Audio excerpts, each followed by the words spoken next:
Surprise, surprise, I am throwing my endorsement behind Angela Alsobrooks. I mean, did you think I was going to support Larry Hogan after all that? Seriously. I mean, to be honest with you though, it's more that Angela, I look at it like this. All right, let's put all the pandemic stuff aside.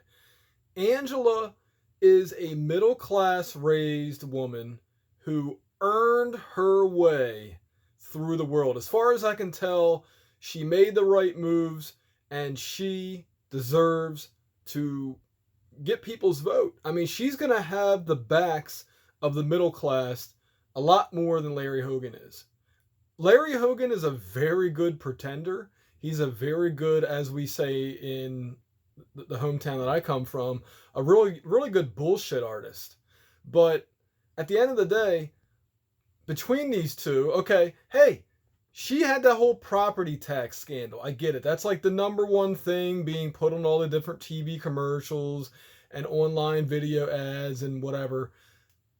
Isn't that more of a Maryland state problem? And as I brought up in the article that's on the BaltimoreInformer.com, or I should just say BaltimoreInformer.com, Baltimore County Informer technically, but isn't that something that his administration should have caught during an audit? Like, isn't that the state of Maryland's problem that somebody was able to claim these tax credits and get away with it? Like, why didn't they catch that immediately? Like within the year that those property tax reductions were filed. I'm not saying that Angela is innocent in this. I don't know what happened there. I can tell you for a fact I made a mistake when I filed for my taxes. I accidentally claimed that I had a child. Somehow within the tax system software that I was using, it put me in for claiming a child, claiming a dependent. And I would not do that intentionally, but it happened. So it's possible. I'm not saying that this is what happened. I'm not saying that Angela didn't just do this or whoever filed her taxes did this. And whether they knowingly did it or not, it happened. Why is there not a system in place with either the DC government and or the Maryland state government that catches things like this within 365 days of them happening? I mean, think about all the Angela Alsobrooks that are out there that got incorrect property tax claims. You know, I talk about the housing crisis all the time where all these corporations are buying up homes. Don't you think they're doing that possibly? Huh? Don't you think there might be some scandals going on there with Wall Street people? Anyway, I digress. Larry Hogan is a civil rights violator. There's no way I was going to endorse him after all that. I don't, they talk about, oh, Angela Alsobrooks supports illegal immigration. You know what? Let me go get those things that came in the mail yesterday. Okay. I got it. Hold on. He shut the door again. Well, the only problem is this has my address on it. So I got to kind of like do that. Okay. So it says Maryland families can't afford Angela Alsobrooks' tax hikes. Higher taxes for Maryland, higher taxes for working families, higher taxes for small businesses. Let me tell you something. I was reading through Angela's Wikipedia page, and she has been honestly she's one of the Democrats who kept taxes low. It's why she did a bunch of tax cuts. This is a bunch of garbage. This is seriously a bunch of garbage. And okay, yeah, Maryland is ranked 7th in the state, but what does that have to do with her as the county executive for Prince George's County? Now, unfortunately, this is not the flyer that I saw. I think it got put in the recycling.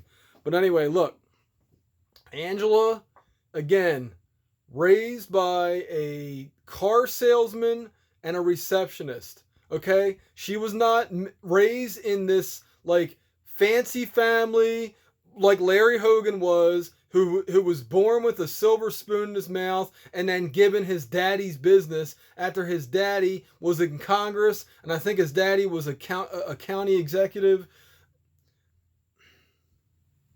I'm just going to put it this way. Do you want to vote for the rich boy who lies to your face? Or do you want to vote for the woman who grew up, got successful, probably has not forgotten her roots, and is going to care about the regular everyday person?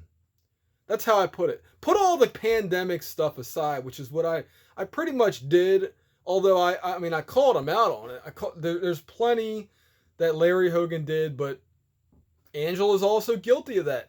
But Larry was the enabler. Larry started all the shutdown stuff. It wasn't Angela Alsobrooks. So you have to also ask yourself, why are all these different companies and this hedge fund owner, getting involved in Maryland politics with this Maryland Future PAC? And what's the other one called? Oh goodness, hold on, I don't know if it's on this flyer or another one. Here it is. Common Sense Leadership Fund. Common Sense Leadership. Why are all these different political action committees getting involved in a state election? I'll tell you why. Because they think that this race is close. Well, I hope on November 5th they're proven wrong. I hope that Angela Alsobrooks wins in a landslide against Larry Hogan, because Larry Hogan has charmed his way into politics. He lied about being a small business owner back in 2014 when he was running for governor originally. And, it's been a facade. If you ask people, they call him Rhino Larry or Lockdown Larry or whatever. Rhino means Republican in name only, meaning he's a Democrat in sheep's clothing, basically. You may as well be. It's two Democrats against each other. There's nothing wrong with that. I'm a Democrat, but at the end of the day, Larry Hogan is farther left than I am on policies. As far as he doesn't think that you should be able to defend yourself. He thinks that you should have your rights violated. If somebody just says, "Oh yeah, this person is dangerous," take away the best way they had to defend themselves against a home invasion. Do that, yeah. Do that without due process. Larry Hogan doesn't care about due process. And yeah, Angela Alsobrooks is also not very good on the Second Amendment either. But who was the one who signed the bill into law? Not Angela. So Angela, I think if her and I sat down and we talked about things, candidly, she would tell me, like, look, I prefer people to be able to protect themselves. Larry is the type of guy that sends 4 of his cops to people's houses after they try to organize a protest at their inauguration. That's the kind of guy Larry Hogan is. Now, I know that more than likely the story went that the people on the Maryland Politics Facebook messaging group called the Maryland State Police up. Apparently that's what it says in the police report. But in reality, I think that a Larry Hogan supporter, or a few of them, or people that possibly work for the government, are constantly scanning Facebook pages and posts, or maybe there's trigger words that happen with the algorithms. You guys got to understand how complicated these systems are. If you post, what's the old saying? If you say bomb in an airport, they got ways of detecting that. Well, anyway, online, if you post something or if you say something, they have auto closed captioning and all that. Just like on YouTube, if you click the closed captioning option, it'll show on screen pretty much everything I'm saying with about 98% accuracy. It's really awesome what it does. But if there are certain trigger words that happen, and okay, you know what? Look, they could perceive what I said as a threat. If you're an imbecile, yes, I could see that. But when you're saying, I'm going to go and I'm going to say, you know what? I'm going to hold these handcuffs up. I'm going to interrupt Larry Hogan's inauguration speech and call him a criminal and, call for his arrest. How is that a threat? And again, if I wanted to do something about Larry Hogan, I wouldn't tell the world about it. It would have been an ambush. You understand who I am? You understand I'm a National Honor Society member? Do you understand what I got on my SAT scores? Do you understand that? If I was a criminal mastermind and I actually wanted to hurt somebody, which I have no ambitions on doing, no, the only thing I want to hurt is their reputation. I want to hurt their ability to win an election. That is what kind of threat I am to these people, because I'm the kind of guy that will dig through the FEC reports. I'm the kind of guy that remembers the kind of stuff that they do. Angela Alsobrooks is not the perfect candidate. She's not the one who I would have voted for. She's not the one that I voted for U.S. Senate. But she is the one that the people elected in the primary. So, between the two of them, Larry Hogan, we can't give him any more power. He has already shown us to be the tyrant that he is, even before COVID happened. Again, he was violating people's First Amendment rights, their Fourth Amendment rights, their Second Amendment rights, possibly their Fifth Amendment rights, when he, got up on that podium and said, "If you keep your non-essential business open, you will be fined and imprisoned for up to a year, and fines not to exceed $5,000. I think it was $5,000, might have been $10,000. Whatever it was, Larry Hogan was threatening to kidnap you, take you away from your children, and steal money from your bank account. That is not the type of guy that deserves to have more power. That's the kind of guy that deserves to go in prison. He should have been thrown in prison a long time ago, and he would have if the laws were enforced as they're written. But because Brian Frosch is a little coward, and he doesn't even want, he's the kind of guy who wouldn't do a sit-down interview with me either. Because he would look just like Kamala Harris did on Fox News Channel the other day, where she looked terrible because she doesn't have she can't be honest. She can't be honest about her policies.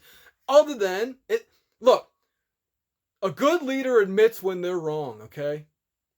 A good businessman can admit when they're wrong. And Kamala Harris, it was her time to say, you know what? I'm not the president. I'm not Joe Biden. I went along with those policies at the pleasure and service of the president. But if I'm elected, I will pledge to do it differently. That was her opportunity to distinguish herself from the Biden administration, and she screwed up. This is why what you saw the other day on Fox News, and if you haven't seen it, you have to. This is exactly why people like Larry Hogan won't do a sit-down interview with me. This is why people like Larry Hogan and his buddy Scott Collier at the Maryland State Police, they won't do a sit-down interview with me, because they know that I have all the questions that I'll ask about Roy McGrath, that I'll ask about Gary J. Willis, that I'll ask about Duncan Lemp, and they won't have the answers for it. They won't have the answers for it. The good answers. Because they're going to have to admit that they screwed up. And that's the last thing that a lot of these big name politicians don't want. These $1 million backed politicians don't want a guy like me making them look like fools. Scott Collier of the Maryland State Police, Detective Sergeant Scott Collier. I'd like to know how you obtained that rank, by the way. It sure as hell wasn't by enforcing the laws against corrupt politicians. Oh, you're a policy enforcement officer. You're not a law enforcement officer. Let's get that one straight. But anyway, Angela Alsobrooks, you don't have my full support. You don't have my full endorsement, but you definitely have my endorsement. And I look forward to seeing you elected on November 5th. And making sure that Larry Hogan never has another ounce of political power again in Maryland. If he wins, it's going to be a big disappointment. I'm telling you guys, you're going to regret voting for him. Follow what's in your gut. Follow what the facts are. Rich boy Larry Hogan or Angela Alsobrooks. It's your choice.